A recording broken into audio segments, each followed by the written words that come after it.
guess the sound carriage from what it looks like. The delay. That's cool, isn't it?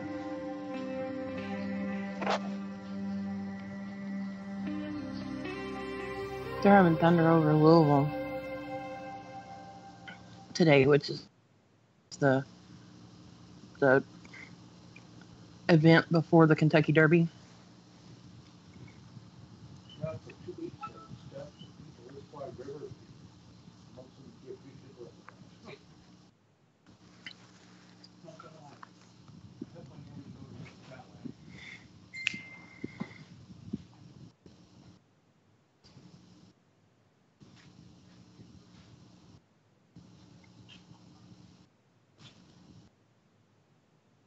Now that I can unmute my mic, hello everybody and welcome to the Gospel of Comics with myself, Ayrton McCartney, and Becky from the Dead Man Tone podcast.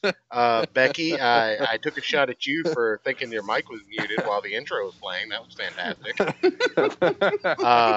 Now that we boomer tiered this up, everybody, it's good to see you guys.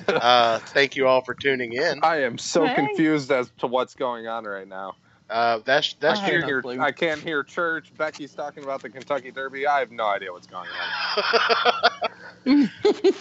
Well, that's what people have come to expect from us is boomer tier entertainment that nobody's going to watch, so we can pretty much get away with anything for the time being. It's fantastic. All right. So you want me to do a striptease on camera? As while you're saying the 14 words with a Hitler stash, yes. Well, I'm gonna have to shave though if I want to do the Hitler stash thing, so that might take a minute. Look, dedication, son. Well, we got time. Go ahead. I'll stall. It'll be fine. Anyway, a little bit of a change in programming tonight. Jesse from the Dead Man's Tone podcast was not able to make it for Lock and Key. I heard he had some issues. Becky, would you like to fill everybody in on what that is? Yeah, he did. Massive diarrhea, correct? It depends on what the gnomes fed him, but. Well, it's not gnomes; it's midgets. Look, that's heightist. We prefer vertically challenged on this stream, ma'am. No, it's people McNuggets. People McNuggets. Oh my god! I disavow. Okay, well the people McNuggets. Got we're into 3 the minutes in, and well, they ate all of it, and it made him hyper, and then it made him sick. So he's kind of up to his elbows in poop. That's legit. So he should be back. Lovely. Yeah. He should be back to talk Lock and Key tomorrow. So if that's what you guys are tuning in for, I do apologize. I know that I've been promising Lock and Key all weekend, but it's not a horror comic review without a horror author on stream, right? Right. So I would agree. So today we're actually going to be doing something. Well, go ahead, Becky. Well, I qualify for that too, Well, I know, but you're a woman. So dig your way out of this one, church. Well, she's a woman, so it's only like half an author. Yeah. No, it's 77% of an author. I didn't talk about what we were paying her to make her happy. Quiet. No, I actually did not know that Becky was a horror author. I knew she was an author. I did not know she wrote horror. So that is my mistake. I apologize. No problem. I was giving you hell. Well, I mean, I'm a church. I'm given a lot of hell, and I'm expected to repent people for it. Hey, real quick before we get into the actual topic, just as a church. You think we're actually going to be able to do that before Ricada starts streaming the way you two assholes are going? Yeah, keep on. Hold on. No, it's real quick. I just need your opinion as a religious institution. Okay. If somebody scares the quote unquote hell out of you, should you thank them? No, because everybody needs a little bit of evil. You punch him in the nose, kick him in the nuts, and run. Yeah, no, everybody needs a All little right, bit of evil. I think I'm done. But anyway, now that we're done with that little aside, that's probably going to get us banned. It was good knowing you guys. You know, maybe the synagogue of failure will be up next week. We'll just have to see. They love Israel, I hear. I disavow. But anyway, couple of things.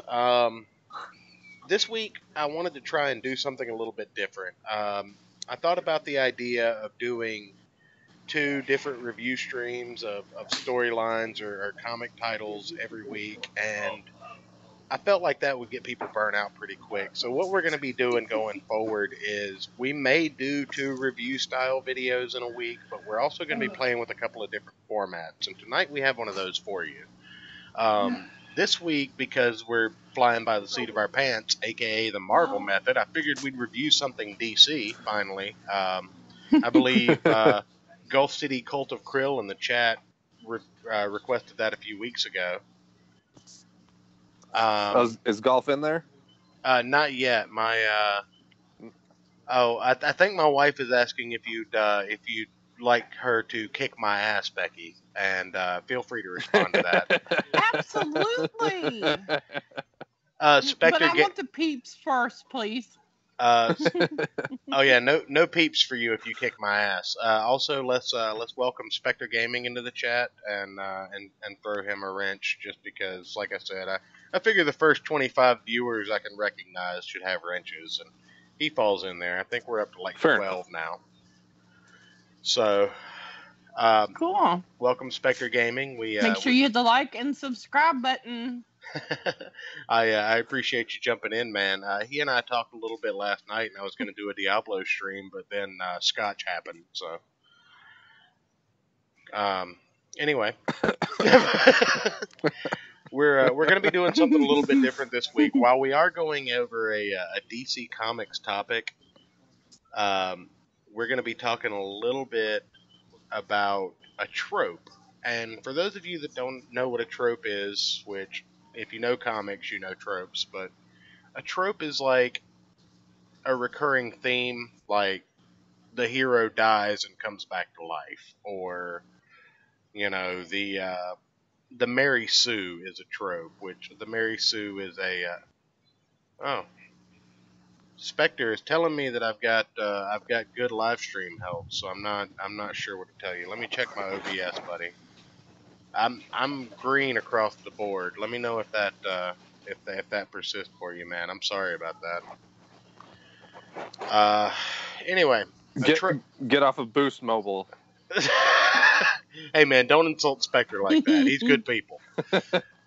Oh, all right. We don't need to know where he's at. I just hope he can get the show. But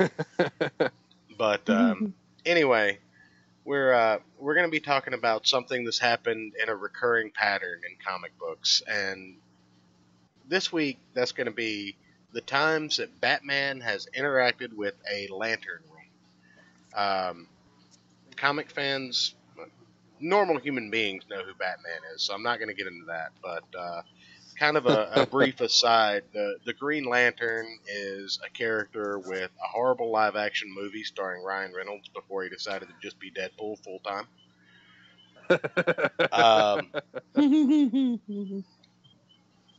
Now, they have power rings, and those rings are based on their willpower. They can form light constructs that are only limited to the wearer's imagination.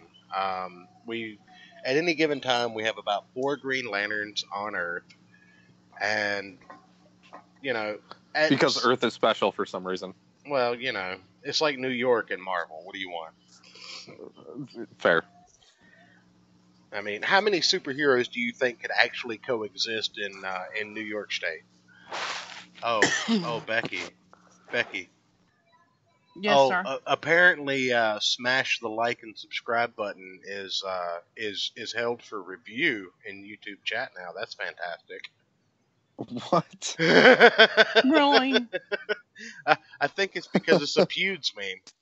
They really hate PewDiePie. That glorious Swedish bastard. Oh no, you don't have to retract it. I let it pass. I just said that it's held in chat. Did you retract it? Yeah. Oh, okay. No, go ahead and put it back out there. Please like and subscribe. I did. Yeah, see that didn't hold up, but smash that like and subscribe button. Apparently, is just too spicy for YouTube. Too spicy for YouTube, ladies and gentlemen. Don't smash anything. Yeah, careful now. Smack it. That's right. That's right. And that's not a call to violence. That's a call to foreplay. Clap that like and subscribe button. That's right. Just like AOC claps back. Anyway. And we need penicillin now. Yeah. But anyway, we're going to be talking about the times that that Batman has interacted with lantern rings. And we're talking Green Lantern rings, Yellow Lantern rings, Black Lantern rings, and White Lantern rings, which I'm sure are socially unacceptable now. Hey, it's basketball lantern rings. You're right. You're right. Anyway, let's go ahead and get this show on the road so that we don't get banned before we at least show the first cover. The first issue we're going to be talking about, and probably the most unexciting for most comic book readers. I won't say for everyone because I personally love old comic books. Me too. They're great. But if you're a new comic book fan, I definitely do not suggest that you start in the Silver Age or the Golden Age, for that matter. You will be turned off relatively quickly. The writing is just so much different, and the art style is so much more muted because of the print style of those days. Like, you see all the dots on this cover, Right. The printing pattern was what they called four-color printing, and that's essentially what we consider four-color process. But the way that worked is you would put in your primary colors, right? And just because it was called four-color printing doesn't mean they were limited to four colors. That was just what they called offset printing at the time. But essentially, you would have your primary colors, and then you would use dot patterns to make the different extreme levels of color and shading, as opposed to using process printing where you could just print CMYK and make all the colors in the rainbow. But the writing itself was so much more ecstatic. In comparison, it takes roughly 6 to 8 minutes, I would say, for the average reader to read a 22 to 26 page comic book. A Golden or Silver Age comic book could probably take about 22 minutes to read. And not because it's longer, but because there's more text, there's more exposition, there's more ideas being just put through in the written hokey word. Dialogue, which I love. Oh, absolutely, yeah. But a lot of people are kind of turned off by it. And another thing in comics is that comic writers before the mid-2000s didn't, stifle their reading level for the audience. You occasionally had to break out a fucking dictionary and thesaurus to figure out what the hell a comic book was saying. But nowadays, when you read about a court case in the newspaper or online, it says pleaded because most people don't understand pled. Right. So, anyway, this goes back to the Silver Age, and this is The Brave and the Bold starring Batman and Green Lantern. The Brave and the Bold was a series that was basically a team-up series of two different superheroes, usually Batman and someone else. Once they realized if they just put Batman in a book, it would fly off the shelves like hotcakes. But... Well, I mean, of course, he has his bat ship. Oh, yeah, absolutely. The bat rocket there that's loaded down with space shark repellent. Say that again. The bat ship. It almost came out bat shit. Yeah, that's batshit insane. Hey, I have a new replacement word for swear for my kids. That's fantastic. Anyway, There we go. just You're welcome. yeah, thank you. I've only got 2 scenes from this book, but basically this is the first time that Batman has encountered Green Lantern in this particular story arc. This is before the mini reboots. I believe that this comes just after or just before the Crisis on Infinite Earths ordeal. Obviously, this is before the forming of the original Justice League and all that good stuff. But Batman has gone into space to track an alien that committed some crimes on Earth. And then Green Lantern... Because he's Batman and can do that. Right. You know, money is the greatest superpower of all time. Batman, Tony Stark, Black Panther.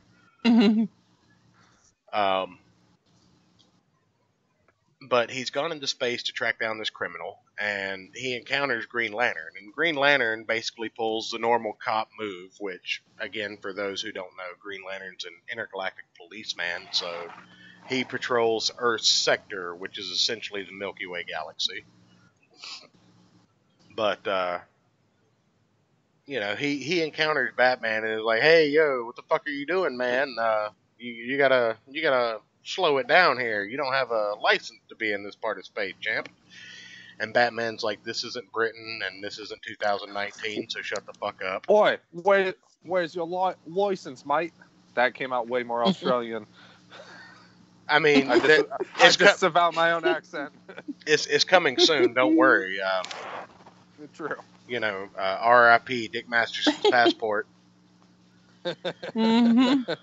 But anyway, at a certain point, Batman's ship breaks down, and Green Lantern has to get him and the alien criminal back to Earth. So he envelopes them in his energies, but his battery starts running low because they have to recharge these things every 24 hours, or after extraneous use. Extraneous. I can speak. Extraneous? Extraneous. How do you spell that? My name is Elmo Fudd. Oh my god. That sounds like the way I would have pronounced it. But after extraneous use, they have to recharge their rings. So this is one of the first times that we realize that Green Lantern can siphon the willpower from other individuals to power his ring. I don't think this idea was How do they power them back? There's a recharge them? There's a literal lantern that they're given that they stick their hand into with the ring on it, and they say, "In brightest day and blackest night, no evil shall escape my sight. Let those who worship evil's might beware my power, Green Lantern's light." And they recharge their rings. Oh, cool. Yeah. Cool. Okay. But apparently this issue demonstrates a power that we don't see a whole lot going forward, but the ring has the ability to siphon willpower from other users. So that's the thing. And because Batman's willpower was used to power the ring, I included this as my own personal bottom of the list, number 10. It's a decent story if you want to read the whole thing, but for the purposes of this show, it's not a very interesting concept because it literally takes 2 panels to explain, and then we're done with it. It's a plot device. So I think it would be much more interesting if later on we saw that Green Lantern was at the bottom of his ring charge and just decided that you know, he could just siphon off Superman's willpower and basically become God.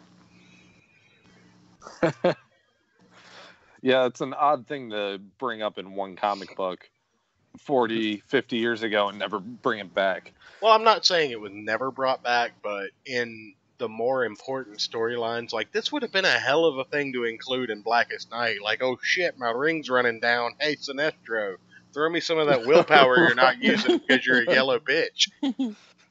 Right. Which we're gonna get to Blackest Night a little later, but let's just kind of keep moving forward. Also, I want to go ahead and let everybody know that our guest Becky is not a comic book reader. Like I got her to read Lock and Key, but she had no idea what we're talking about. So don't expect anything but inappropriate. But I do quips love Lock and Key. Well, wait till we get to criminal. I've already got a list for you guys. But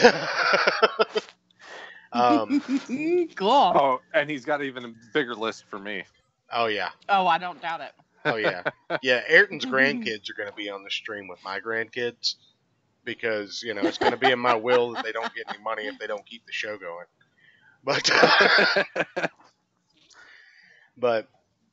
just kind of moving right along into to slot number 9. We've got Justice League Volume 2, number 1, and this is what they call the New 52. I'm not going to go into a whole big long spiel, but this is essentially one of DC's multiple reboots. So this is the first time, again, that Batman's encountering Green Lantern. But Again, the first time. I believe, Ayrton, this is one of your favorite encounters. So you just kind of want to carry us through this one? Yeah, sure. So Okay. they're hunting down a parademon in Gotham, and the best interaction, I don't know if you have that pulled up, is Hal Jordan. I've got the cover and the first encounter where Green Lantern's like, "You're real?" Oh, okay, yeah. So yeah, Batman's basically like a folk legend at this point, and so they're both hunting the parademon, and they eventually track it down into a sewer. And my favorite part is Hal asking Batman, like, "So can you fly? Do you have super strength?" I'll go ahead and get that up here. Yeah, Okay. we've got that little interaction right here. Yeah, So, I don't remember the whole thing. I'm But screen Batman sharing just- with you, so you could just look at it, but I'll go ahead and read it for you. I am looking at it, but it's It's small too on my small? screen. I Oh, can't see okay. it. Okay. Yeah. The actual quote is, "Note to self: Batman, Green Lantern can handle anything. What are your powers anyway? Can you fly?" Batman's like, "No." "Super strength?" "No." "Hold on a second. You're not just a guy in a bat costume, are you? Are you freaking kidding me?" And then the very next scene, Batman just holding the Green Lantern thing going, "Oh, what's this do?" Go ahead and He's pick like, it up. Pick it. yeah, and so he's observing the ring. There doesn't appear to be any buttons. Does it work off of concentration? And then Hal just kind of freaks out, like, what the hell? He's like, "Well, you weren't concentrating enough," and he kind of calls it back to him, and they kind of have a little bit of a superhero dick measuring competition, which isn't fair because we've only seen Batman's dick. Oh, well, We don't, haven't. no, don't say we. Not we, sir. Some of us have a little self-respect. Okay, Becky hasn't seen Batman's dick. No, she has not. She All does right, not want either. fine. But now, while Batman doesn't actually wear the ring, this is actually a very notable thing because we've already learned at this point, and it is still true, that only someone of immense willpower, like more willpower than what you would say the Green Lantern holding the ring at the time, could disarm a Green Lantern. Right. That's something pretty much... Oh, what? What? Nothing. Go ahead. Oh, well, that's something pretty much reserved for the Guardians of the Universe, who are essentially the bosses of the Green Lantern. So that's And then, go ahead. oh, I was just gonna say, and the reason this one's one of my favorites is just because in the animated cartoon, Nathan Fillion voices Green Lantern, and I mean, how is that not awesome? I mean, just don't check Nathan Fillion's Twitter account if you want to maintain that opinion. Yeah, I know, but to me, he's still Malcolm Reynolds. So, But Anyway, part of the same series, actually, we get to something called the Dark Side War in issue 50 of Justice League Volume 2. And the Dark Side War is an arc where pretty much every member of the Justice League becomes a god of some sort, in the sense that you can be a god in the DC universe. Because of this, Batman ends up in the Mobius chair, which the Mobius chair is a chair that is basically imparted with the knowledge of everything that's ever happened in the universe. So if you just have a question or if you need to know something, you just ask the chair if you're sitting in it, and the chair will answer you. Okay, I need the chair. Yeah, don't we all? A big part of this arc. No, you cannot sit in my chair. A big part of this arc was the fact that a big part of this arc was the fact that Batman asked the chair who the Joker was, and was given the answer something along the lines of which one. And that's where we were given the teaser that we never really fully got delivered on. I think they made an arc on it that is no longer canon, but there are 3 Jokers in this particular ordeal. But that's not important to what we're talking about, so let's just move on. Right. Here we're trying to figure out, Green Lantern's trying to figure out how to get Batman out of the Mobius chair, because essentially Batman's not Batman anymore. He's a new god, and he doesn't really feel like it's important enough for him to get involved. So the Green Lantern, Hal Jordan, slips his ring on the finger of Batman. And you get this flash in Batman's eyes and this explosion of green light, which is an embodiment of the Batman's willpower. So you essentially see at this point in time that the Batman is the most willful human being on the face of the planet, essentially. Because we've seen 4 Green Lanterns receive a ring, and none of them have exploded in this kind of power. Especially not enough power to separate them from a chair that makes you a god. Yeah, and I thought this was a fantastic scene as well. Well, essentially it was an all or nothing play by Hal Jordan, and that kind of goes with his personality, I think, because Hal Jordan was a fighter pilot, and before he got the ring, and he was a daredevil. He really held no regard for his own life when it came to helping his friends, and that was just in fighter pilot situations. So when it comes to Batman, it shows that it really shows how far they came in 50 issues of this man thinking that Batman's just an ass, essentially, to being willing to give up his power and sacrifice his life in the middle of an earth-ending battle to save Batman's soul, essentially.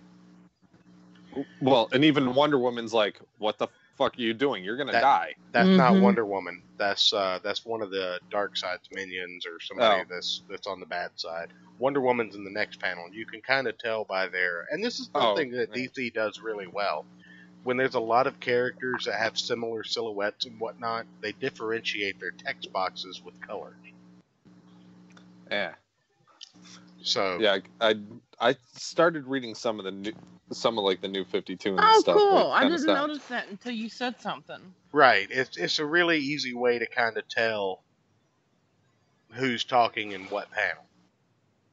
And it also denotes... That's really cool. Well, it also denotes their alignment sometimes, like anybody aligned with Darkseid in this book or aligned against the Justice League is in red and black. So... Oh, okay. Cool. It comes up a couple of other times. That's pretty smart.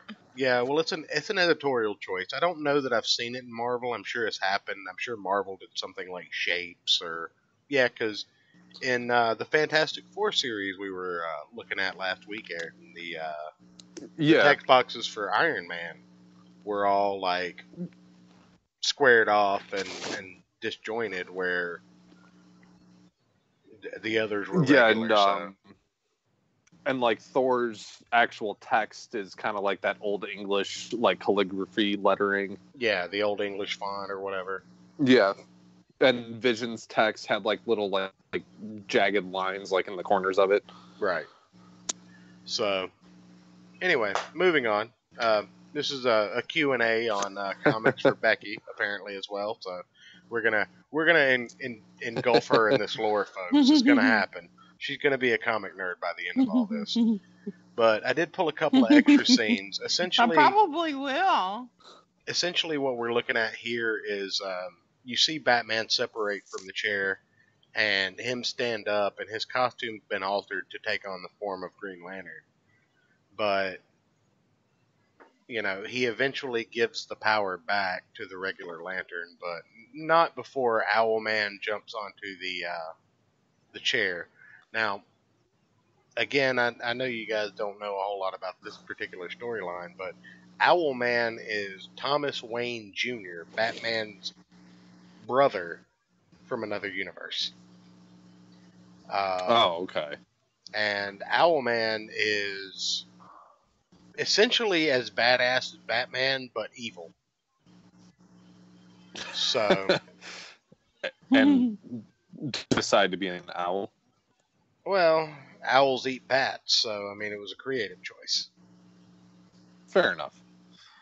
But a predatory bird versus, say, a nocturnal mammal with wings. I don't know. Michael Keaton plays only characters with wings, so I assume that has something to do with it. He'll be Owlman in the sequel. I'm serious. Think about it. Batman, the Vulture, Birdman. No, you're right. I didn't make that connection.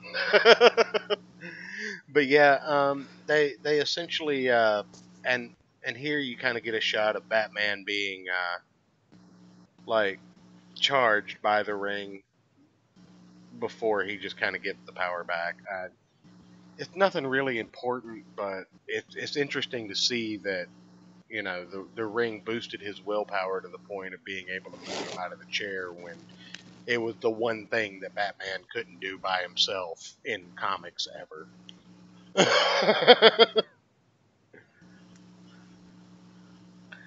Like, okay, I guess that one fell dead. But no, Batman basically always able to overcome his adversarial issues, even when they're internal. Like he rebuilt himself in The Dark Knight Returns and overcame a back injury. But this as Batman, he kept saying, "Well, I can get out of the chair whenever I want," and he couldn't. So the Green Lantern ring being on his finger actually imbued him with the strength to get rid of the chair. So I honestly would rank this a little higher if he actually did something with the ring in the story, but he just kind of gives it back to Hal Jordan, and you don't even see that on panels, so it's not as interesting as it could be. But I mean, as a character development moment, though. I mean, 2 issues before the end of the entire series, we're going to get this much character development. Go kiss my ass.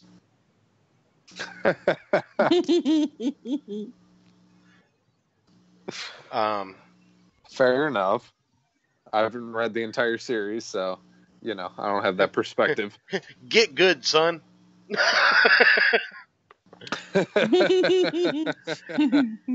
Get to reading, boy. Yeah. Add it to the list. Yeah, you got 28 years to go and to catch up. But no, you're gonna be busy on the weekends. we're gonna go back in time now, to the number 4, I believe, choice. And this comes from Green Lantern Volume 4, number 9.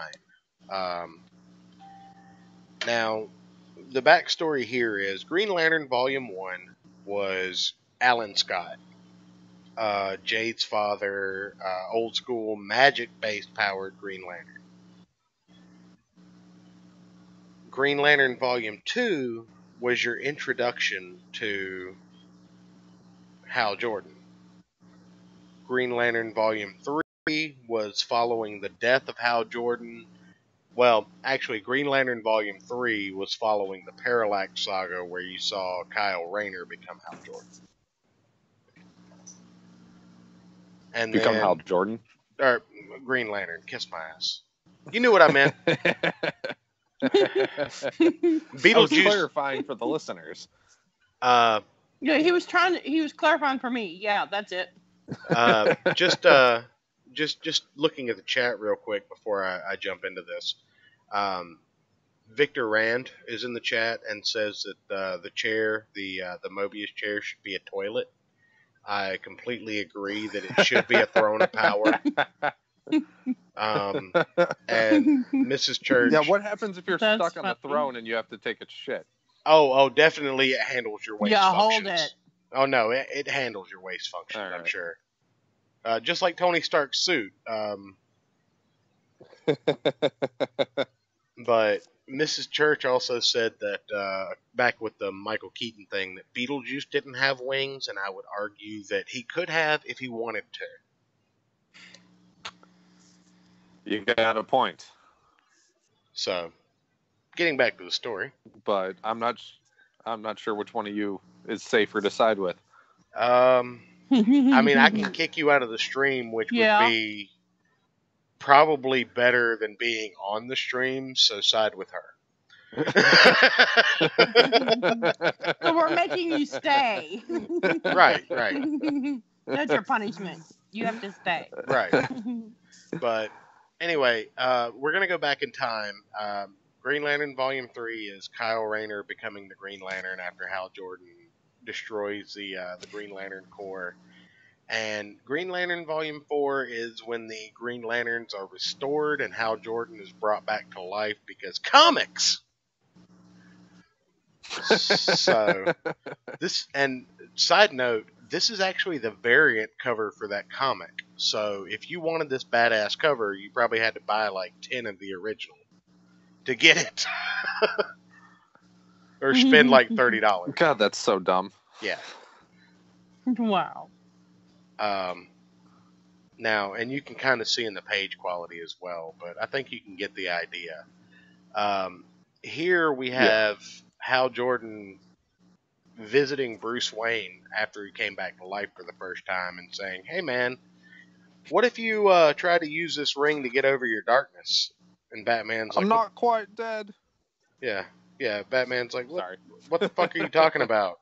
And he puts the ring on, and bats fly out of green energy. So we see an explosion of willpower every time Batman puts on a Green Lantern thing, and I think that's something to take note of, because either the artists were, heavily in sync in the idea that the future artist had read these stories and remembered these ideas, or that everyone just assumes that Batman with the Green Lantern ring would be the most badass thing that ever happened. But, he puts on the ring, and again, you see his costume transform. And I always liked that aspect of the Green Lantern. It kind of conforms to your will. Me too. And anything you can imagine, you can create. So your costume is essentially a construct of your imagination. I mean, there's a baseline version that everybody wears, but if you're highly imaginative, you can change your costume or if you have a high level of will, it'll actually conform to your will as opposed to the default. Which Guy Gardner's is probably my favorite Green Lantern uniform. I would kill for that jacket. Like, I've asked several people that do cosplays to make me that jacket, and nobody's been willing to, even though I've offered a lot of money for it. I just don't have the technical talent to make it, but I want it to be the functional jacket, and the only thing anybody's ever offered me is something that looks like it, but would essentially be a pullover. Right, not like an actual biker jacket. Oh, it's not a biker jacket; it's a bomber jacket with an over the chest military style fastening. Yeah, well, it has that asymmetrical quad collar thing at the top, kind of like the old school biker jackets. Right. But Mhm. but it also has that, like, I think it's French, but that French over the chest pelt, or not pelt, placket. No, does it? I'm gonna have to pull that up now because I always thought it was an old school biker jacket. No, man, it's got the placket that goes all the way to the shoulder line of your opposite arm. Instead of meeting in the middle, it goes across your entire chest. I'm pulling it up. Yeah. Continue talking. All right, but anyway, you get the giant explosion of will, and this is literally one of the more badass moments of this series, because you get the giant explosion of will, and Batman literally attempts to, relieve himself of the darkness that is his parents' death, and he finally comes to the realization that, you know what, I don't want to let go. I'm not ready. My fears and my darkness are what give me the strength to keep going. But in the end, he just looks at Hal Jordan and is like, Hal, it's good to have you back. And Batman looks on as Green Lantern flies off with a shit-in grin on his face and a Superman curl. And if I could, in good faith, rate He this, does have quite a grin, doesn't he? he does. That's the artist of the time. They didn't know how to, Mm-hmm. depict subtlety. I don't take it away from him, though. This book is excellently drawn. Like, just the artwork in this book is amazing. The shading, the tones, the little features. Like, look at this last page I've got pulled up. I mean, look at the bat I know, I see silhouettes it. at the bottom right-hand corner. Just the little bat silhouettes flying off the cape and cowl. Mm-hmm. That doesn't make any sense, but it blends perfectly with those two scenes. And I know it looks fantastic. Well, I know I talked about hating the non-traditional paneling in Fantastic Four. This is non-traditional paneling done well. Right. This doesn't It look serves like a purpose. Well, it doesn't look like a mess. Like, it's not hard to follow. You can still read left to right, top to bottom, and you can still follow artistically left to right, top to bottom, like you would any other comic book. But it all blends together in a way that works. And I love that. I would rate this higher if it was just based on the art. But the fact is that it's not a display of power. It's a display of Batman's own will, saying, you know what, no human being should ever have this power. Right. And that's literally always been his standpoint. Like, no human being should ever have that power, but if somebody is, Hal Jordan's the best man for the job. Right. You know what? I should have put the part where Batman punches Guy Gardner in this just for shiggles. But I wasn't prepared for that. If we have some time after we get to the end of it, I'll pull that up and we'll just finish out the show on that. We're actually ahead of time, so we're doing pretty good. Now, I just want to say, I still think Guy Gardner, it looks like an old school. I still think it looks like an old school motorcycle jacket, but it depends on the artist. Some of them put like the belt and like it looks like a zipper. Some don't. So I think it depends on what artist you're looking at. It depends on how it comes across. Look up his action figure. That's a good baseline of an average of what the character looks like. All right. So while Ayrton's on that quest, I'll go through this. This is later on in that same series. This is the first encounter we have with a non-Green Lantern ring. So I guess that'll be a decent time to kind of explain to anybody who doesn't know that there are several different types of lanterns. There's a lantern for every sphere of the emotional spectrum: will, fear, love, rage, compassion, hope, and greed. So there's a different light color for all of those. Well, the color of fear is yellow. So we were talking about a character named Makes Sinestro sense. before the stream. Sinestro is the main bad guy for your Green Lantern. He was a Green Lantern at one point in time and abused his powers. He got exiled from the Green Lantern's home planet and sent to another dimension where he made a yellow ring. Green Lanterns traditionally had a weakness to yellow because of the avatar of the Yellow Lanterns being in their power battery. A lot of backlore. A lot of shit a lot of you are not going to care about if you're here for Batman. So we'll cut it short there, but it's an interesting story if you like sci-fi stuff and you like it mixed in with a little bit of magic, then this is the Green Lantern's where it's at, because it's a cop procedural mixed with, moral right and wrong and badass sci-fi fights. So take that for what it is. And it's fun. Oh, everything's fun. And you get to see. I like it because you get to see how different characters and personalities wield the ring in different ways. Yes. All right. Aside, who's your favorite Lantern, Ayrton? It's a toss up between Hal Jordan and Guy Gardner. No, not Earth-based Lantern. Lantern, period. Oh, like out of every single one? All of the Green Lantern Corps. Not just Earth-based, all of them. Because mine ain't none of the Earth-based ones. See, my greatest familiarity is the Earth-based ones. Okay. I did start reading the Green Lantern Corps New 52 when it first came out. Okay. And kind of the typical Kilowog is fun, Kilowog's fantastic, but nobody beats Mogo, the Green Lantern planet.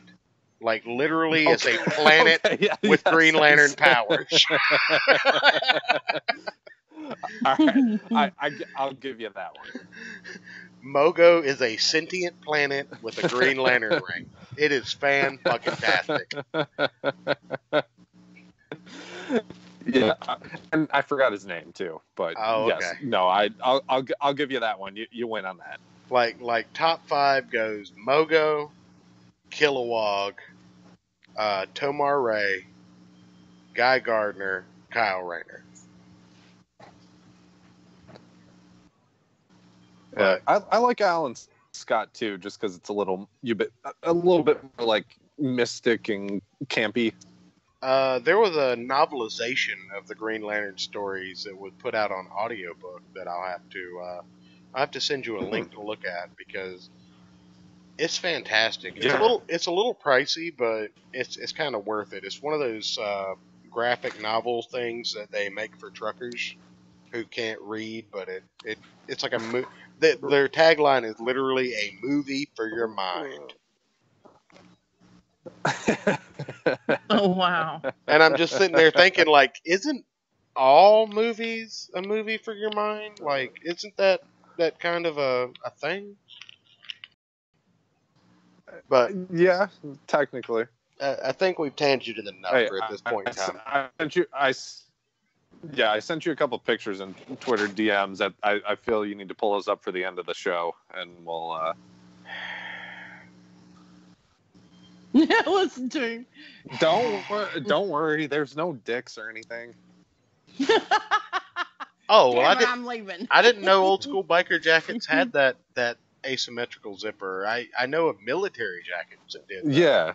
Like that's almost like the Napoleon jacket. Yes. So that's what I always think of, is that, because I ride motorcycles. That's humble bragging much?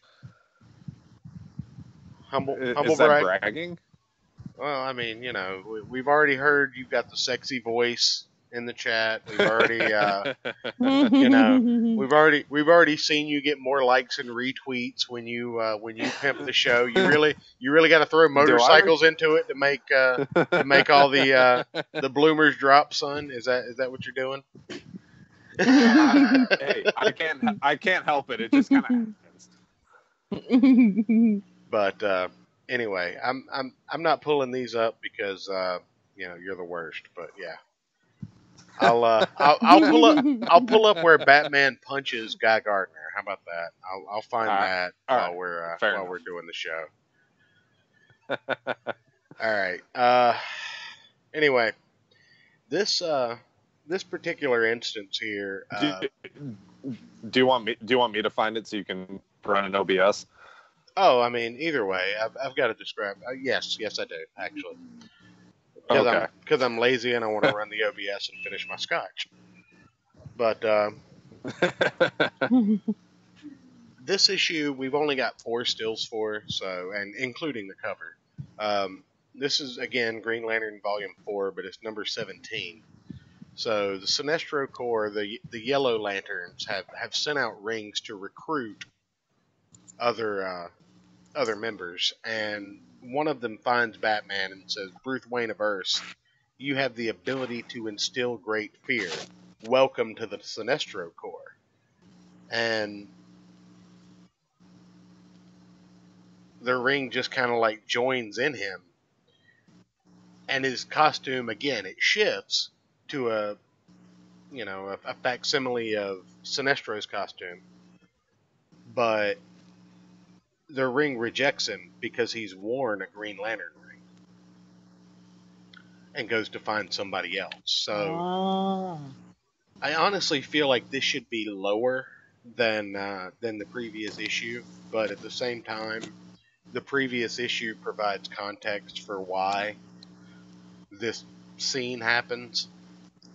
Because when Hal Jordan puts the Green Lantern ring on him, that yellow ring senses that he's used a Green Lantern ring before and is like, nah, fuck this guy. So, not a lot of exciting things happening here. I mean, if you're reading the story, this is kind of part of the intro to the Sinestro Corps War, which is a very interesting story if you like the Green Lantern mythos. And the fact that, it's a little bit of fan service for Batman to be like, you know what, you strike fear in the heart of criminals. Here's a Yellow Lantern ring. Oh, wait, no, Hal Jordan gave you a green ring. He fucked you. Yeah, could you imagine, like, how powerful Batman could be, like, completely wielding, like, a yellow ring? Oh, man, yeah. It'd be almost as bad as when he had the Mobius chair. Yeah. Can they wear more than one ring at once? Yes. Yes, and here's another thing to find while I'm running the OBS. Find that picture of Guy Gardner with the red and green rings, the full-page spread. Yeah.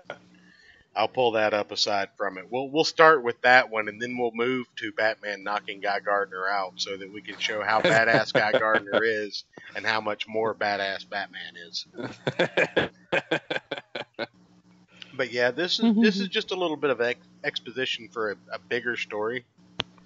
So it's not a very exciting time that he used the ring, but yes, a Yellow Lantern ring did seek Batman out at one point in time. So this is what, number 5 or 6? 1, 2, 3, 4, 5. This is number 5. Number 6 coming up is from a mini-series called Forever Evil.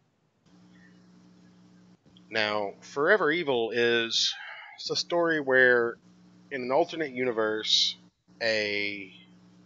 alternate universe Justice League that's evil as shit comes through and recruits all the villains to kill the good Justice League and take over Earth. So, you got that going for you, which is nice. On the cover, you got Batman fighting Lex Luthor, and in the background, let me go ahead and just kind of introduce these guys. You've got, from left to right, you've got Johnny Quick, which is the bad guy Flash, Owlman, which is the bad guy Batman, Ultraman, which is the bad guy Superman, I believe it's Superwoman, is the bad guy Wonder Woman.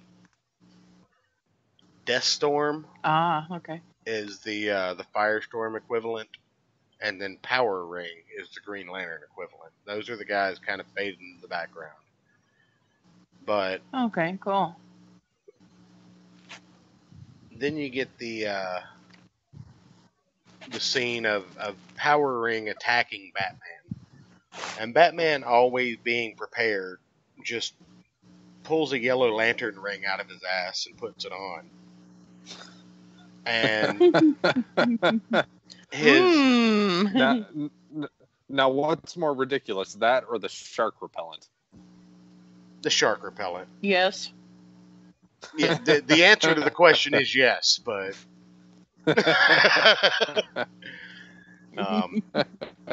but he I think this yellow ring was in a cache of weapons that had been captured by Lex Luthor or Batman or somebody. I don't remember the storyline that well. It wasn't very good. These characters deserve a lot more than what Forever Evil gave us, but the art was fantastic. Oh yeah. This scene was also pretty goddamn awesome. Power Ring attacks Batman and is like, you should be scared of me. And Batman finds the yellow ring and puts it on, and then you get this one shot of Batman, which is probably the best shot of the whole series. Like, be honest. Yeah. That's pretty badass. It's again Batman wearing the yellow lantern ring, but this time, and this is after another reboot, so the whole "you've worn a Green Lantern ring, so fuck you" doesn't apply. But in this one, his costume shifts to that of the Sinestro Corps instead of that of Sinestro himself. So you got a lot more yellow and black contrasting, and this is an amazing look for Batman because it's always been kind of a secondary color first and foremost. But it's one of the ones that doesn't necessarily incorporate a full bat symbol into his lanterns. Yeah, I found that kind of interesting. So, to me, that says that he could very easily just be a Black Lantern or a Yellow Lantern. But unfortunately, the ring doesn't have a whole lot of charge when he puts it on, so Power Ring is able to disarm him and destroy the yellow ring, saying, "This can't hurt me." And that's when Sinestro shows up saying, "Excuse the fuck out of you."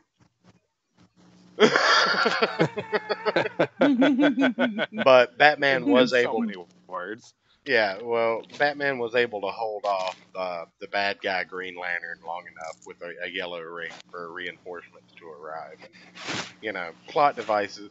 That's something I think you can all take away from this being 6 issues in to the top 10, is that lantern rings, while they're cool and they do provide a lot of storytelling options, all the time writers reduce them down to nothing but plot devices, and that I think is kind of a true crime, because there's an infinite possibility with these things.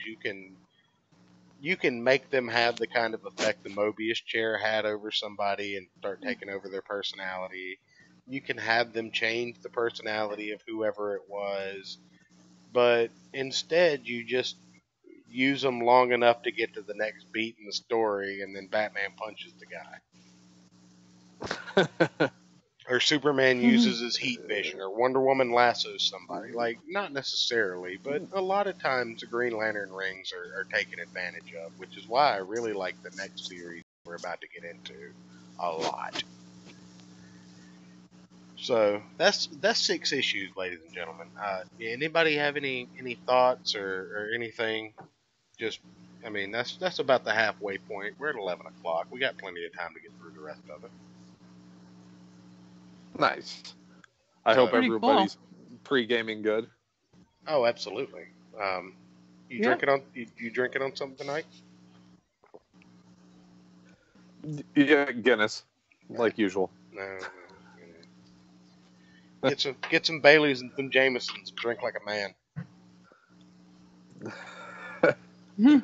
Hey, Guinness is tasty. What are you talking about? Guinness is tastier when you drop a shot of Ew. Jameson's in it. Nah, man. Come on. Like If one of I us want is, the Jameson, I'll drink the Jameson. look. Have you had the Caskmates with the stout Caskmates, Jameson? I haven't had that one yet. Is it good? It's select Jameson aged in stout beer barrels. That doesn't mean it's good. It's delicious. Yeah. Okay. Yeah, I've been meaning to grab a bottle, but I've been drinking single malts recently. So Oh, again, a humble brag. I'm drinking. how is drink- that a humble brag? I'm drinking Monkey Shoulder over here, man. Come on, single malts. Hey, monkey shoulder's pretty good. Monkey Shoulder's fucking delicious. Yeah. I don't know. I've been liking single malts lately. That's all. I got one of the Game of Thrones exclusive scotches, and it was a Targaryen one, and that was a Cardew single malt. Becky, do you drink, or are we just omitting you from this conversation? Like Occasionally. are we No. mans? I'm not wearing my mansplaining outfit, Oh, so I no. didn't think I was. No. Do I need You to go or get? I'd let you know. Trust me. Do I need to go get the Regal socks? That's all I wear when I mansplain is just purple socks with gold trim. Oh my lord. Oh my lord. You better bring See, the I have a peeps back with you. Yeah, I have a purple velvet suit with a cane and a big ass gold diamond ring for when I'm mansplaining. Oh, well, you can borrow my Just socks sometimes.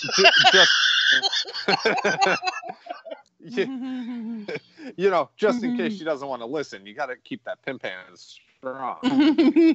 Well, that's why I only wear socks. Pimp hand, mushroom stamp, whatever works for your personal situation. Yes. All right. Now that It now was that a we've great been, run we just had on YouTube, wasn't it? folks? I know 6 whole episodes, and I'm surprised we made it that long. And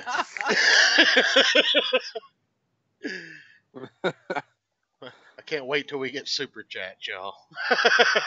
We're gonna die. Oh. We're gonna die. Nothing but ends in the super chats. But What's wrong with the Hey, letter?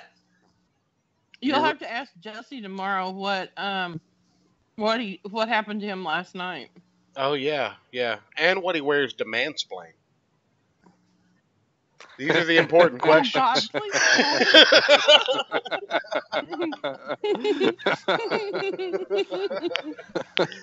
All right. Oh, well, now Jesse we made some have money to. on the stream last night.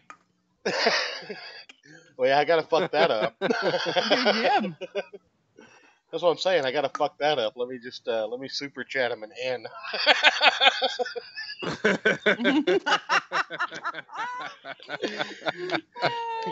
See where that goes. I bet it's gonna be followed by an eye. Sorry, that's my horrible Gilbert Gottfried. Anyway, moving on. Number 7 is Blackest Night number 5. This is gonna take a minute. So if you guys just want to go grab a snack or just completely disallow me, I understand. But Blackest Night's like 180 comic books for the entire storyline with all the tie-ins. So it's really convoluted, but it boils down to the fact that DC Comics characters die too damn much. And they wanted to explain why and put an end to it. So they introduced a character named Necron. The Necron chose a champion. The champion somehow started like coughing up Black Lantern rings and reanimating corpses because why the fuck Wow. I mean, that's a Cool. logical thing to do, right? Well, I mean, that's what Well, sure, why not? that's what I do on Wednesday nights, but I don't make it public for fuck's sake. Um, but no, we've got these dead superheroes that have been dead for a long time being reanimated as superpowered zombies with their original powers and lantern powers because they're dead. So, without getting into too terrible much, that's the general gist of it. So, you start to see certain characters come back, and this is shortly after Batman has essentially been killed. He's not dead.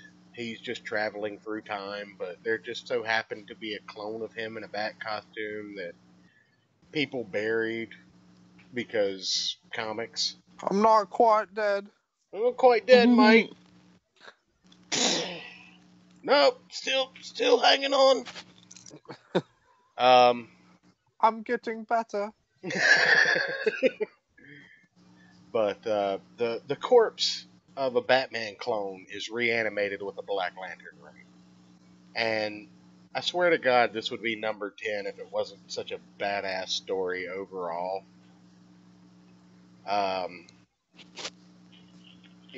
But the corpse of a Batman clone gets reanimated with a Black Lantern ring, and it's kind of an awesome shot. Oh, it's fantastic. Wow. Yeah, it's That's wicked. right, and it all came from a skull somehow. I mean, nobody really knows what the hell's going on, but it's awesome. But, comics are weird. Yeah, but this kind of lets people know that, like, in the comic book world, like, in the actual DC universe, that Batman's not dead. Because he doesn't actually recognize any of his old teammates. And that's something that's displayed in Black Lanterns. Like, they give their teammates or their old companions shit, or they try and kill their old partners because they have a memory of them. So he coughs up a couple of Black Lantern rings, and then they all attach to other superheroes. And the big bad just finally like, you know what? It's cool. Just die again. And then the whole skeleton explodes, and it says connection severed. And then you get a shot. Now, I love that part with the goop coming out of the skeleton. Oh yeah, like the ooze. But then you get a shot of a Justice League completely turned into Black Lanterns. Now, this kind of sets a whole new precedent in the story, because usually it's only lanterns that it's only characters that have been dead that can be turned into Black Lanterns. This is all of them. No, characters that have been or are currently dead. So yes, all of them. No, yes, but it ends in a shot of like Superman, Wonder Woman, Green Arrow. I don't think that's Black Canary, but it could be. Flash, Superboy. Everybody's a Black Lantern now. Why the fuck not? Except Batman. The Flash and Green Lantern are trying to outrun them, but that's the end of the issue. So it's a hell of a cliffhanger to put them on. You got Necron standing over everybody, the embodiment of death. It's a fantastic story, and it's probably going to be one of the ones that I try and compress just the essential reading out of and make Ayrton read when he's made me particularly mad one day. Now, I just want to say, I love down at the bottom, the Flash trying to run away from the ring and Jordan trying to like fend it off with his green constructs. I think that's a fantastic shot with the rest of them on top. Yeah. Yeah, the two that, well, and again, that's actually kind of important because these are two of the more important players of this storyline. Yeah. You know, Hal Jordan obviously is the most important Green Lantern in DC mythos. I don't give a shit what anybody says. He's the most important one. Yeah, he is. Alan Scott came first. Kyle Rayner was a better Green Lantern, but Hal Jordan just has more history, and that's why they basically made a Kyle Rayner movie and named him Hal Jordan when they did Green Lantern. You know I'm right. They gave him just enough of Hal Jordan's backstory, but they gave him Kyle Rayner's personality. Oh no, you're totally right. I agree with you. And that CGI was so bad. It's just like they do with the Flash, though. Do you watch the Flash TV show, or have you ever? I have. I kind of enjoy it because it's kind of hokey in some parts, but probably like 60% of the time I'm rolling my eyes at it. What about you, Becky? Have you ever seen it? No. Okay. Did you see the one in the 90s at all? The old sci-fi Flash TV show. Yes, I have. Yeah. All right. Well, that show and the new one both had the same problem in my eyes. They both used the character named Barry Allen, but the character that they're depicting is very clearly Wally West. Because most people don't realize this, but Barry Allen was dead for like 14 years. Yeah. Like, he was dead for a while. So most of the Flash stories that people know are Wally West stories. But, yeah. you know, Barry Allen's a more significant name and the more recognizable name. So, what are you going to do? Right. So, while Blackest Night is one of my favorite Green Lantern story arcs, we're going to have to move into one of my least favorite Green Lantern story arcs. Uh-oh. This one's called Brightest Day. Brightest Day, obviously, well, not obviously to you, Becky, but or anybody that doesn't give a shit about Green Lanterns, but Brightest Day follows Blackest Night as the kind of conclusion and not reboot per se, but let's say they were changing the status quo of the DC universe. So they were reviving old characters, they were killing old characters, they were just kind of tying up all the loose ends that were currently around, and they were putting a little life back into some characters that didn't have a whole lot left in them.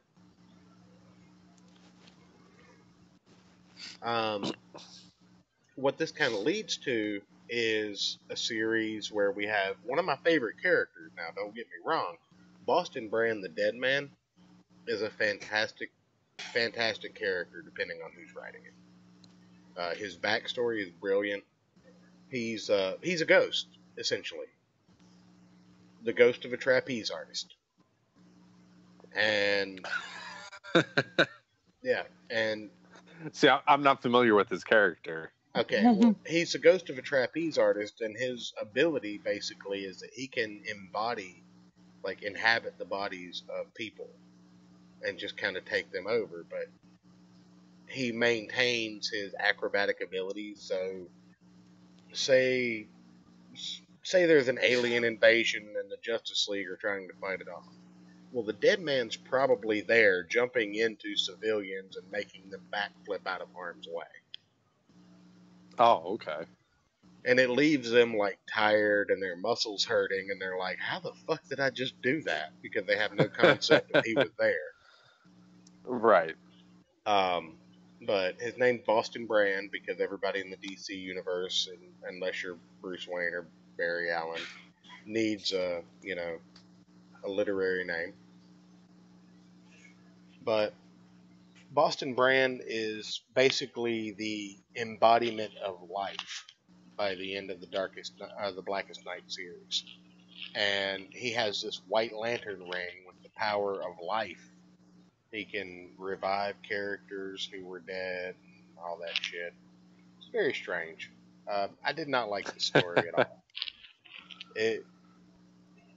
A lot of people love it. I'm not knocking it. It had depth. It reset a lot of things, and it had a lot of cool moments. Uh, Spoiler alert: it all was because of Swamp Thing. Nobody gives a shit about Swamp Thing. Nobody cares about Alex Holland. One of my buddies was literally telling me he's not into comics, but for some reason just recently got into Swamp Thing. Your buddy is nobody. I'm just kidding. Your buddy is awesome, and he should watch the show, like and subscribe. Subscribe to PewDiePie as well. He should. He's probably drunk right now, though. Well, get him on the show. Mrs. Church shouldn't feel like an asshole. I loved having them, and I loved them because you gave them to me. I just didn't like the story. Oh, man, she's calling you out a lot tonight. She is. I love her to death. I asked her to watch this show, so, she has to give me hell. No, she gave me some of those a long time ago from a collection that she had fallen into that someone had just abandoned. And I did. I loved them very, very much. I did not love the story.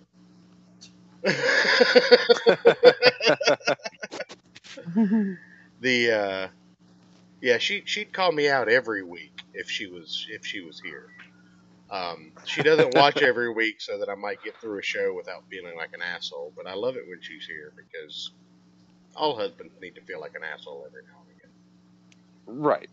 Deadpool is indeed the most important Green Lantern Spectre. Huh?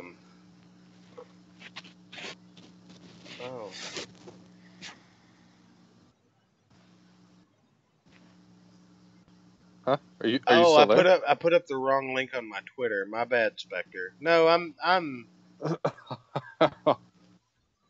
was like, where did he go? I'm reading the chat. I'm reading the chat. It's like you're like me. You can't type and talk all at the same time. No, there was a conversation going on, and I got. Go ahead. I'm sorry. You got this. Okay. If I stop talking in mid sentence, it's because I'm typing, and you don't want me to try to talk and type at the same time because that could be really bad. Mrs. Church says Batman isn't intimidating since I learned that his weakness is Martha. Why do you say that name? How do you know that name? Spectre is like, your channel's still buffering, but he figured out that I just had the shit link up. Spectre, was it the wrong link in my Twitter bio or the Twitter post? Spectre's also asking if shitting on Brightest Day is divorce material. Not unless Mrs. Church is ready to fight to the death like we've agreed to. Two animatronic churches fighting to the death with weapons. That's our divorce plan. Like gladiatorial style? Absolutely. Fantastic. So apparently when I link from the link that it gives me on fucking Twitter to share on my live stream setup, it does not take us to the actual stream. Fantastic. I will keep that in mind, Spectre. Because why would it? Yeah, absolutely. Yeah, I'll keep that in mind, and I'll start the stream and then make Eric post it by watching it and giving me another view.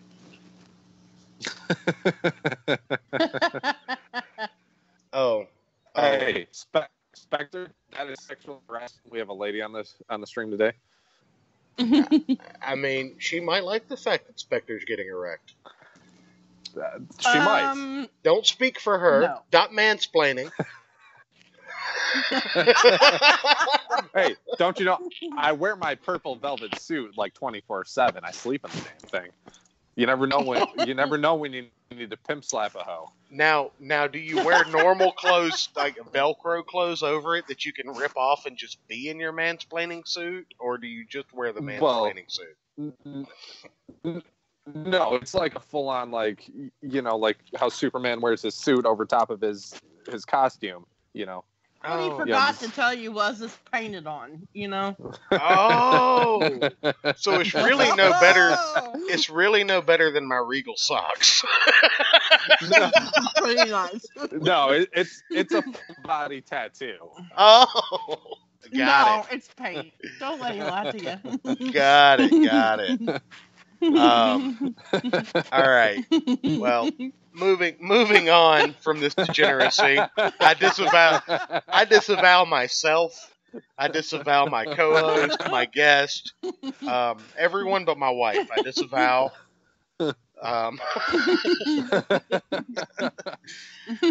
Brightest day. We get the scene. Oh, go ahead. Disowned. Yes. You're about to be put up for fucking adoption. Man, adoption. I thought you were just gonna try and sell me to gypsies or something. No. I'm gonna see if Cog will take Hell, you. I'm just online. You'll be Cognificent's co-host next week. I mean, he's an okay guy, but I don't think he's as fun as I am. I would never be invited back. Oh, absolutely not. No. Me neither. But anyway, back to Brightest Day. Boston Brand has this White Lantern ring, which is essentially God mode. But he's trying to find the true bearer for it. Again, spoiler alert, it's Swamp Thing. So one of the first things he thinks of, though, like obviously, I guess the 14th thing he thinks of, since this is issue 14, is hey, what if I shove this thing on Batman? I bet that'll do it. Batman knows everything. Yeah, because that's a good idea. But he shoves the ring on Batman's hand, and we get probably, again, one of the most interesting shots. Why does this keep fucking up? I don't know why it doesn't like me. Oh, God, no. You know what OBS stands for, right? Oh, fucking bullshit. Old Boomer Streaming.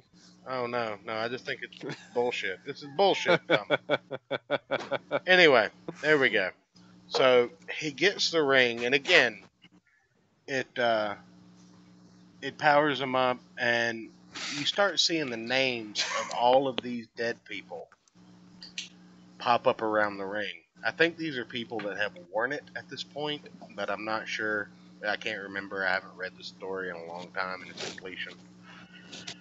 But, Dove is like, "Are you sure about this? This doesn't seem good."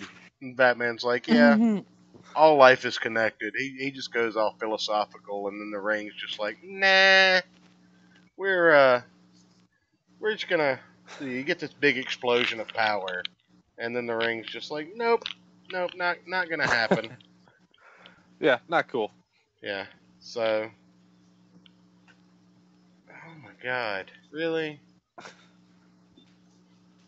How did I fuck that up? I wasn't even drinking when I took the stream off. Anyway, it essentially says, you will not find the chosen one by searching for them. Life is not what you plan. And flies off of Batman's arm, punches a guy in the face, breaks his gun, and launches himself back onto the dead man to save his life. So how nice. Is Batman? How nice of it. I don't even know what the fuck is going on anymore. And that's how everyone that read this story in its completion felt. Now, let me just say, the reason I love the fact that my wife gave me these comic books a long time ago is, oh no, I didn't disavow you, Spectre. I disavowed everybody on the string. You're fine. In fact, Spectre, I may be looking for a new co-host soon, so you should start reading comics. We've been sitting in the bad kids corner. It sounds like a sweet gig, but really I'm chained to a radiator and a pair of tidy whities and a wife beater. So, Look, And you like it. Shut look. up. Do you want the lotion hose again? No, he just wants the lotion. You know, I just took a sip of my beer when you both started talking, so fuck both of you and the horses you rode in on.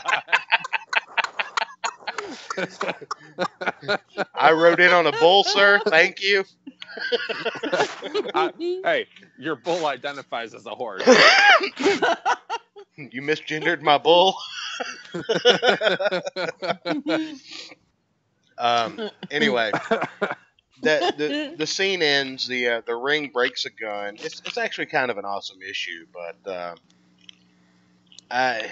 like I said, it's a hard story to get into if you really don't just care about the history of DC Comics, because it literally goes through a lot of the history and tries to tie up a lot of loose ends. I think the main problem that story had was the fact that it involved Hawkman pretty heavily, and Hawkman is a garbage fire anytime you try and explain his history.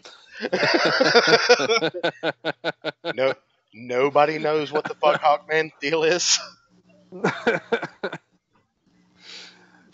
Yeah, I always thought he was a weird one, but kind of fun. All right, so that was number 3. Number 2 is it's in close running for number 1. This is Batman the Dawnbreaker from the Dark Knight's Metal series.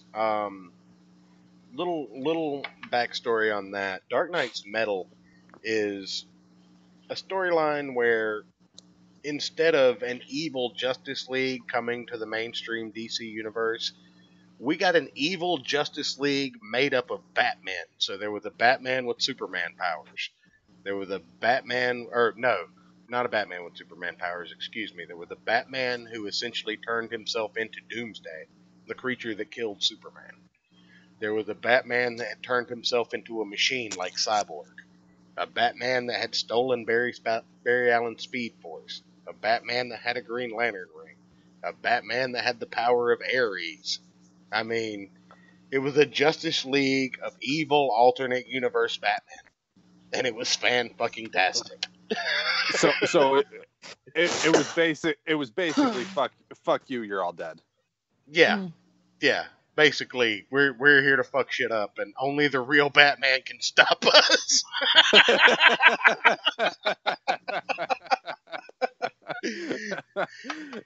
You know, talking about comic book tropes.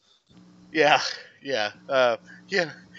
When a character in the DC universe dies, does he go to the gates of the Batcave, or?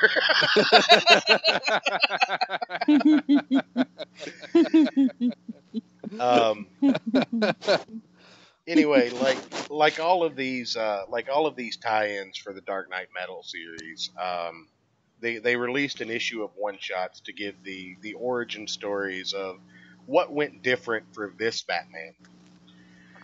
So, looking at the first couple of scenes, you see everything starts off as normal. Crook kills Batman's parents. Crook gets away. Bruce Wayne kind of loses himself to his anger, but in this you get kind of some thought bubbles, and he's like, that void was inside me, you know, I felt nothing. I didn't feel anything, not even fear. And at that exact moment in time, the Green Lantern ring, found him and seeked him out. So the first thing he did was track down the criminal that had killed his parents, which makes sense. I mean, that's what you do if you're a, teenage boy whose parents were just shot in front of you, and then you were given the most powerful weapon in the universe. Except when he tries to use the ring to kill the bad guy, that's not how Green Lantern rings work. Green Lantern rings do not, what is it? Everybody okay? Your cat's coughing. Oh, okay. Turn the game. I thought you were going to need the Heimlich maneuver or something like that. No, I'm not gagging. I thought she was going to get us demonetized off YouTube.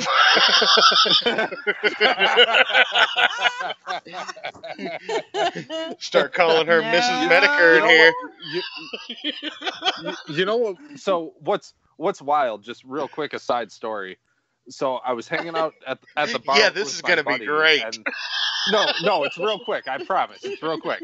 So we were at the bar, and this chick starts choking on something. So he runs over and lifts up her skirt and licks right up her crack. And he comes and she spits her food out. He comes back. I'm like, what the fuck was that, dude? He's like, what? It's the Heimlich maneuver. So. Oh God. All right, ladies and gentlemen, I'm kicking Ayrton. I was amazed. He's no longer welcome. I have it on good authority. He doesn't have any children. He has no business telling that dad joke. I apologize. Hey, it got both of you to laugh, so fuck you. Yes, well, we like bad jokes. So.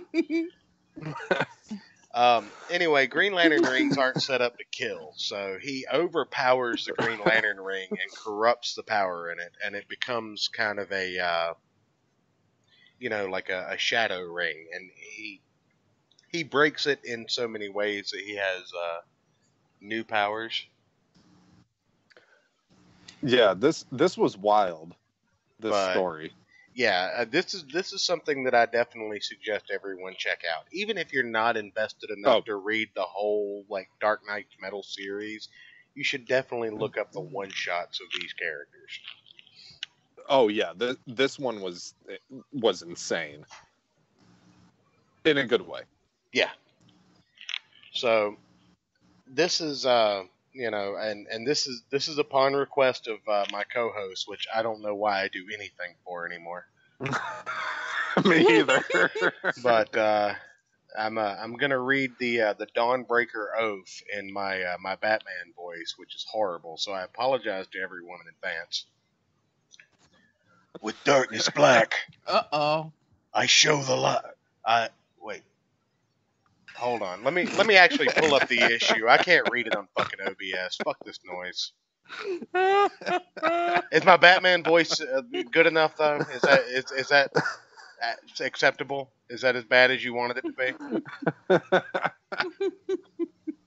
It's just what I pictured. Good. Oh, I will. Let me just pull it up full screen. Okay.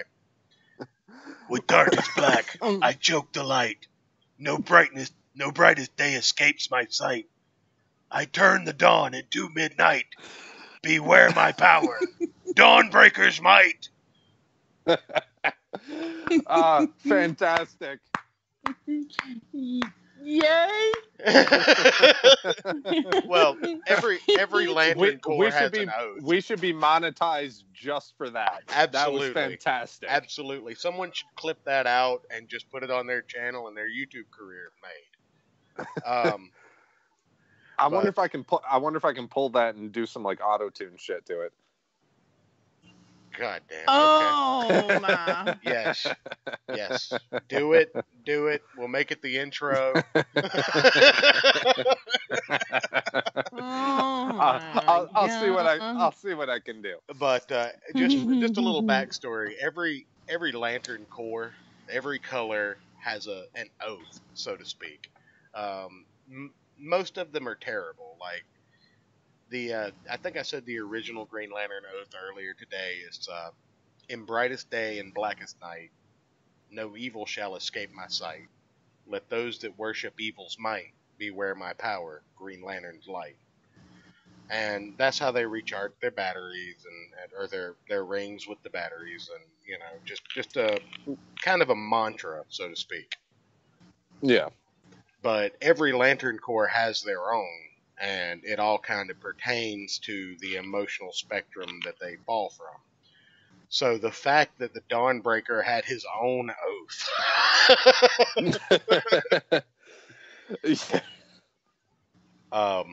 But we're gonna move into number one real quick. I'm gonna check the YouTube chat and see if there's thanks Drago Ashbringer in the chat. my wife is saying that she actually read the Dawnbreaker comic, so that's pretty good. I did buy those individually for her for a gift. She loves Batman, so working at a comic shop, I make sure to pick her up good Batman comics. Right. Because you better. I'm a good church. I you know. Yeah. And you want to get laid. Oh yeah, the night I met my wife, she was wearing a Marvel Comics T-shirt, and I told her the Green Lantern oath the night I met her. That's how much of a fucking comic nerd I am. The woman that married me knew how much of a dork that I was the night she met me. So No, she just knew you were a winner when she met you. So there. I think we said the same thing. Uh-huh. I was a nerd Mark before Winter, being yeah, nerd okay. was cool. Mhm. Hey, I mean, the only like actual comic book T-shirt I have is a Green Lantern T-shirt with the symbol on the back, or on the front, and the oath on the back. Nice. So, You know, I don't have one like that. I've got Cool. I've got the tank tops and the regular shirts, but nothing on the oh, back. okay. Yeah, and I mean, I have like some hoodies. Like I have a Hawkeye hoodie, a Green Arrow one, a Wolverine one. So you got a But- thing for archers, huh? I mean, yeah, I enjoy shooting a bow and arrow. I was well, I knew that, but I didn't know you actually liked reading about it because it is the lamest Yeah. superpower you could ever have. Okay, but Hawkeye is No, super it's entertaining. not. Hawkeye is super entertaining, and I personally have arrows that can shoot through bulletproof vests or Kevlar specifically. So, fuck you. You mean sharp ones? No, they're dull. Well, no, the head of the arrow is like a pyramid, is a twisted pyramid type shape, so it kind of spreads the fibers and goes between the Kevlar. It's really cool. Right. If you draw on it correctly, it'll actually get spin like a bullet. That's the thing that a lot of people don't understand is you're actually supposed to hook the arrow when you pull it back. You're not just supposed to pull it straight back. Yeah. But Well, it depends on what you're trying to do too. yeah. Well, if you're trying to shoot it straight, you want to hook it a little bit so you get spin and not drop. Yeah. Yeah. Put a little English on it. But anyway, we're gonna get into issue the number one in my particular instance. By the time we're done, I'm gonna get the guest opinion on the her favorite, and then we'll go to Ayrton. But obviously, this is my favorite story of this collection. This is called Batman in Darkest Night, and it's what they call an Elseworlds title. Now, I've got more screenshots from this book than I do the others because the way I do things is I usually keep it to 6 screens or under, and not including the cover from any book. But this is what they call a deluxe comic, and I'm assuming that because it's double the amount of pages that I can pull more pages. So this I would gives assume so. this gives you the story of what would happen if instead of Batman or instead of Green Lantern Hal Jordan getting the ring, Bruce Wayne got the ring. So his origin starts off similarly enough, and he becomes an adult and goes through all the training and is still a millionaire or billionaire or gorillionaire or whatever. I said it, but he's essentially still Batman, but then the ring seeks him out instead of Hal Jordan. And at this point, you start to see kind of the divergence of the storyline, but instead of what we got in Dawnbreaker, you actually get a good guy Batman Green Lantern combination. So it goes through his history, and he stops the Red Hood gang in the chemical plant just like normal. But eventually, the Guardians of the Universe, the middle management of the Green Lantern Corps, they seek out Bruce Wayne and they say you need to attend the planet Oa because you, as a Green Lantern, your responsibilities far surpass just Earth. Like, you have other planets, other solar systems to look after. You can't just stay on Earth all the time and fight petty crime. You know, you're more important than that, basically. And he's like, nah, go fuck yourself. I'll stay here and do what I'm supposed to do. I'm the goddamn Batman. Right. But eventually, you know, they contact him and they tell him, hey, you know, Sinestro has gone crazy. The Green Lantern that became a bad guy in the previous comics with the yellow ring. He's gone crazy. We need you to go stop him and bring him in. So Batman's like, fine, what the fuck ever. And he eventually bests Sinestro, strips him of his ring, and gives a new person the ring. Her name is Katmatui. Unlike the previous storyline where Sinestro's daughter actually becomes the new Green Lantern of their sector. So that's a little divergent, but this is before that storyline ever took place. So then moving on, we find out that Sinestro has broken free from the Guardians and gotten his yellow ring. And he basically becomes the embodiment of the Joker in the story. So I thought that was fairly interesting that the writer took that far of a shift to it to actually make this almost like an amalgam comic as opposed to, you know, it just being Batman, Green Lantern, and having to fight the Joker and Sinestro. Like, they merged the concept of those characters. Yeah, I like that too. That was a really cool idea. That and seeing Sinestro in the like Joker suit, yes, kind of fantastic. Well, it's perfect. I mean, it doesn't look out of place at all. Like, no, it fits amazingly well. I mean, I'm sure he had it tailored, but well, one would assume. But you know, he eventually recruits other people to help him fight the Green Batman. What do you call this guy? Like, I don't know that he ever calls himself anything besides the Green Lantern, but is he Bat Lantern? You know, the Green Bat. The Green Bat? Yeah. I mean, what the fuck? Bat Lantern sounds better than right. Bat Lantern. Green Bat. Yeah. Like, I'm the goddamn Bat Lantern.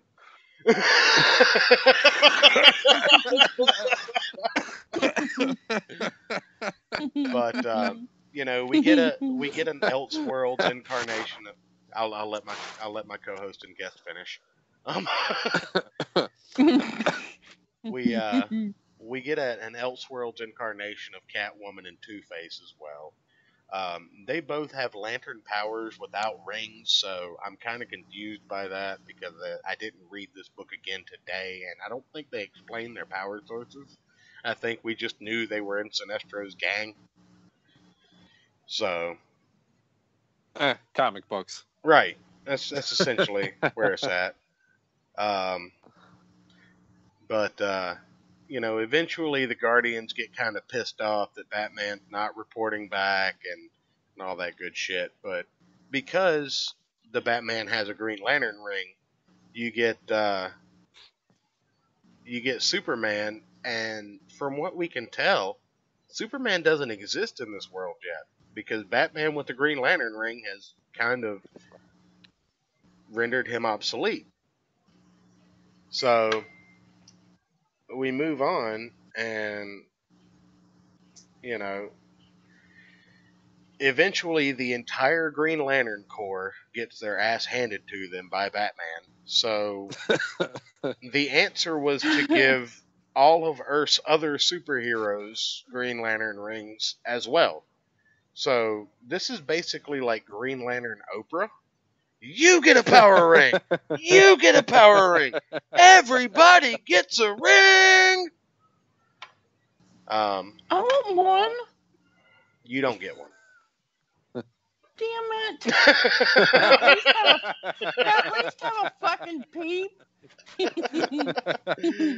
But Because Anyway. someone's gonna have to send her a package of Peeps in the mail. That's right. Yes. Instead of donating to the stream, which is not possible at the moment, would you guys please send? Thank you, sweetheart. Would you guys please send Becky as many Peeps as you can the day after Easter, and say, and just say it's only because they were cheap.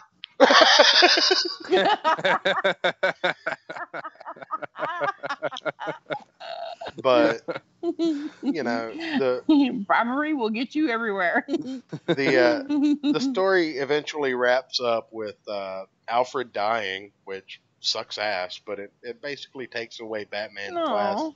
Yeah, it takes away his last tie to Earth, so he's just like, fuck it, I'll go do what you guys wanted and patrol the galaxy now that these other heroes are in charge of Earth. So, everybody got what they wanted except Batman basically lost his parents and his butler and his planet. But it was fine. In all seriousness, though, this is one of my favorite Elseworld stories because it's two of my favorite DC characters, and it's one of the only comic books where Batman doesn't have those ridiculous fucking pointy ears.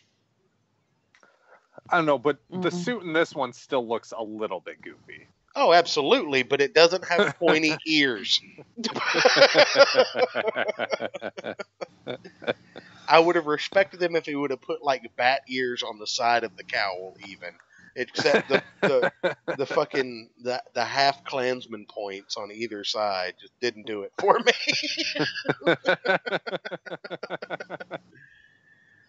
But no, this is by far probably my favorite story out of the ones that we've covered tonight. It's nothing special in regards to some of the stuff that we've had since, but this is what good comics used to be like. Instead of just having a constantly shifting shared universe, instead of having a just complete clusterfuck of storylines and politics, if you wanted to write something that didn't quite fall in line with the quote-unquote mainstream of your character, you just wrote it as an Elseworld and it was fine. Like, there's one where Batman's a killer. There's one where he's a vampire that drinks people's blood. There's one where Superman's a fucking commie, for God's sakes. Really? Yeah, Red Sun. Oh, yeah. Wow. Yeah. We'll probably look at a lot more Elseworlds over time, just because, and I want to make an announcement, just an unpopular opinion announcement here. No. Well, I've been in the comic sphere of YouTube for a long time, and instead of oversaturating the market with a lot of Marvel and DC stuff, unless it comes from like chat request or fan request or anything like that, I'm probably going to shy away from doing a whole lot of Marvel and DC. Like, we'll cover some stuff that's particularly interesting that's not necessarily mainstream storyline stuff, but I feel like it's already out there. So unless you guys just want to hear us talk about it, I've got enough of a backlog of independent stuff and obscure stuff that we could probably have my kids and grandkids talking about it. So if you want something that's mainstream Marvel and DC, shoot me a message on Twitter, at me, at Ayrton, shoot us a DM, whatever you need to do. Comment on the videos, comment on the channel. I keep up with all that stuff, and we'll definitely do it if you guys want it. But as far as I see, I think the lock and key stuff that we've been doing, and this kind of format, or talking about one thing I want to do, just as once I get a certain little side project that I'm working on done, is I want to do like a cross publisher. Like, there are, I think, 7 or 8 Captain Marvels that came before Brie Larson Captain Marvel. One of them was from DC. A couple of them were from independent publishers. One of them was an android whose limbs popped off on command. It was fantastic. But we can do stuff like that. Can we do a whole episode of Arm Fall Off, man? Oh, Arm Fall Off Boy from the Legion of Superheroes? Now you're talking my Yes. language. Legion, some of my You need to favorite get comics. a couple of these. You need to get a couple of these guys that that do this artwork and have them guest and come talk about it. Oh yeah, I can afford that. You don't have to pay them. All you gotta do is ask them. I mean, I don't feel like I have enough of anything to offer them at this point to ask them. But if we get there, That's not true. if we get there, I mean, do you just want me to do it? I have no shame. oh, you can do it all you want to. If you want to pull guests in, by all means. I have shame. You know. I'll be glad to ask them for you. Oh, I would love for anybody to come on, but I don't want anybody to feel like they're wasting their time when we get down to like 1 or 2 viewers in the chat. They won't. Mrs. Church. Let's look at this. Does Alfred become Batman's weakness after he died? Pennyworth. No, that was. Oh my lord! Um, I jumped. He scared the shit out of me. I'm sorry. It's okay. And then she I'll says, forgive you for peeps. "Ooh, one day we'll have to do Johnny the Homicidal Maniac. That could be fun." That's the same guy that created Invader Zim. Oh, really? Yeah. Nice. Yeah, I Yonan love that Vasquez, cartoon. I believe is his name. Yonan Vasquez. All right. I'm And down. I don't know that I've ever read Johnny the Homicidal Maniac, so that would be good. I've read Squee, but I didn't realize he was a comic book guy. oh yeah. Well, I think he creates properties and then hands them over to collect royalty checks nowadays. But yeah, he created a lot clever. of stuff.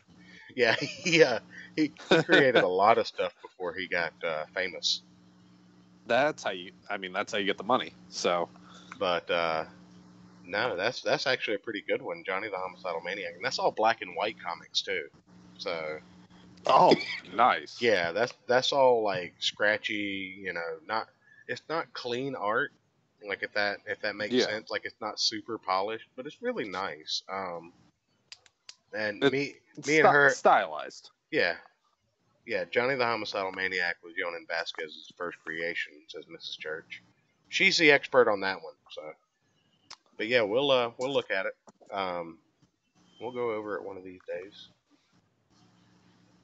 Oh, you do pronounce the J in his name, Jonan Vasquez? Okay.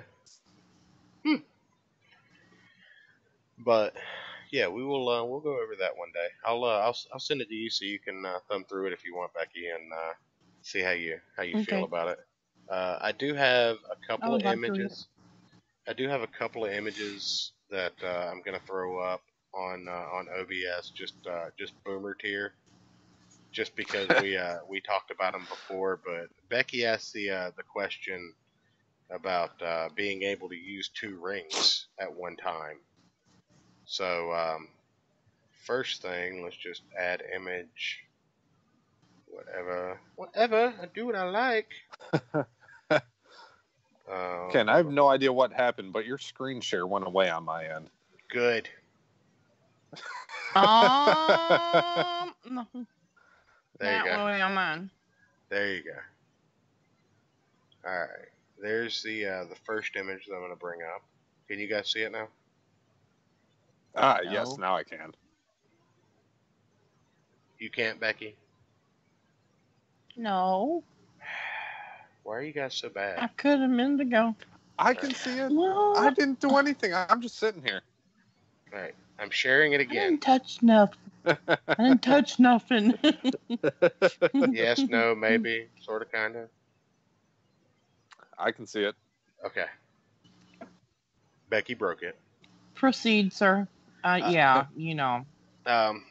This is one of those instances. It's probably the first instance where you see somebody yielding two rings at one time. Guy Gardner was a Green Lantern, and his best friend died, and that made him very mad. So a Red Ring jumped on him, and he had both of them at the same time, and it was badass. Hell yeah. This was so awesome at the point that it happened. I was still a young man and was wearing Converses regularly. And I had the custom Converses where I was wearing a green one and a red one, where instead of the Converse star, it had the lantern symbol on it. Nice. And nobody knew why the fuck I was wearing Christmas shoes.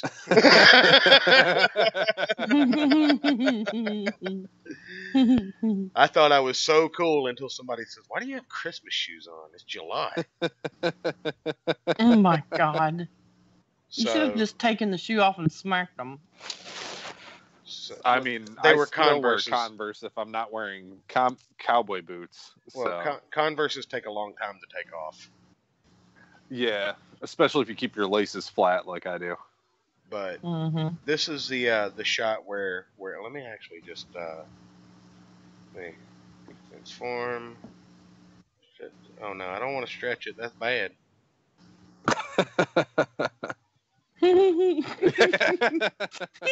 But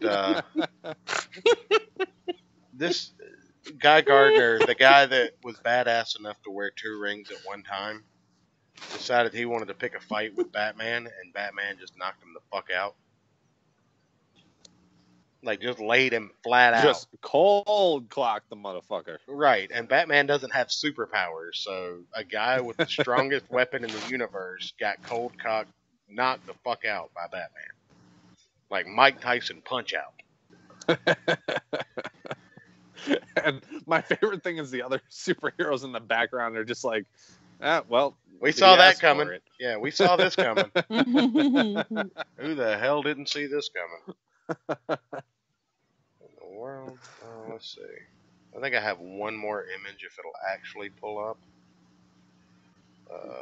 You mean the third one I sent you? Yeah. You're actually pulling that one up. Oh, absolutely. Because your friend Oh, cares I about thought that- Swamp Thing.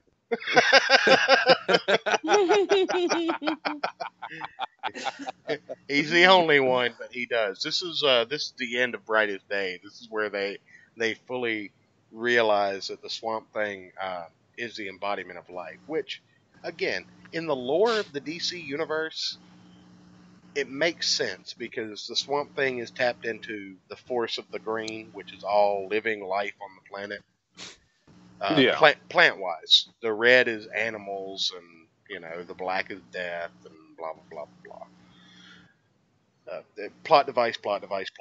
But this scene here it's a nice finish to a rough story, if that makes sense.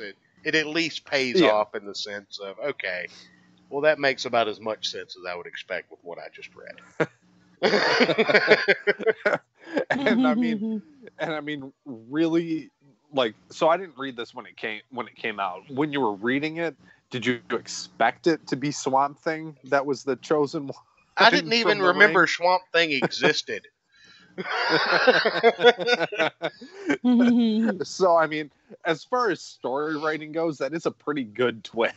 I thought Swamp Thing3 was a B movie that I saw in a fever dream when I was 8.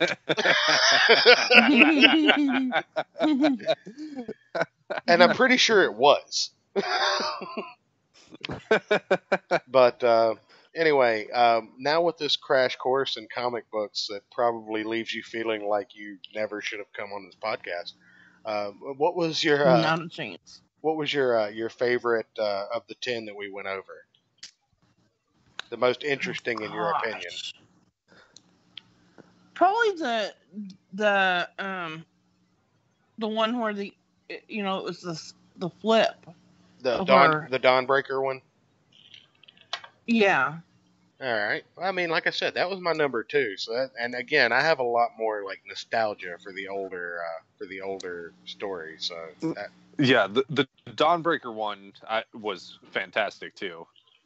I just have that nostalgia for the New 52 with Batman just stealing the ring just Right. from watching the cartoon.